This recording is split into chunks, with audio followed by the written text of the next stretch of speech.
Hello. Hello. हा हा 2 मिनिटं ऐका, माझ्या मोबाईल मध्ये पण ऐका. अण्णाकडं काय होतं ते उघडायचं. अण्णांच्या अप्रोच सिंगरमध्ये किती टाकताय की पैशावरची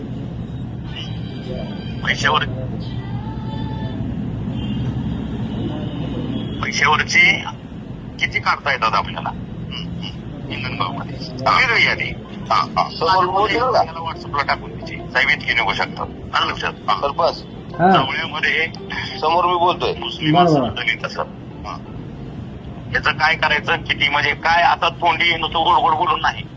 आता काम दाखवायचं आपलं. हो हो मग ते 1000 रुपयाला पडो 2000 रुपयाला पडो बरोबर 3000 रुपयाला पडो तिथं कॉम्प्रोमाइज नाही.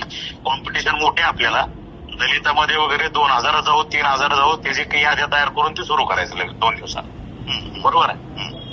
तसंच वाकडीला आपल्याला ही जी 3-4 गाव आहेत सिरसाव वाकडी हिंगणगाव आणि जवळा ह्या 4 गावामध्ये आपल्याला मागं पडायचं नाही.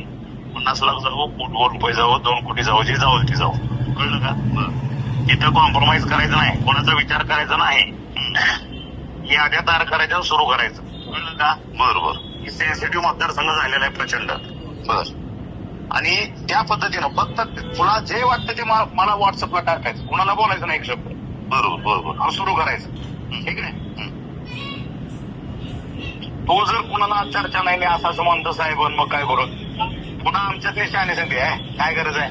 आता एवढा मोठा आता दणका झालाय. आपण एवढी मोठी सभा झाली एवढं मोठं झालंय लोक आपल्याच पाठीमागे आहेत. कापील राहायचं नाही.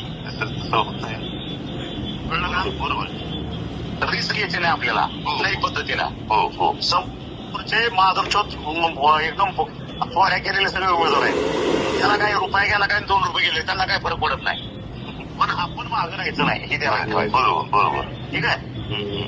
या पद्धतीनं मला वेळोवेळी स्वतःहून फोन करू. रात्री 12 वाजो 1 वाजो 2 वाजो साहेब इथे या पद्धतीने चाललंय आपलं काय करायचं सांगतं. बरोबर घ्यायचं लागेल ते मला सांगायचं मी बी आहे बरोबर. ठीक आहे.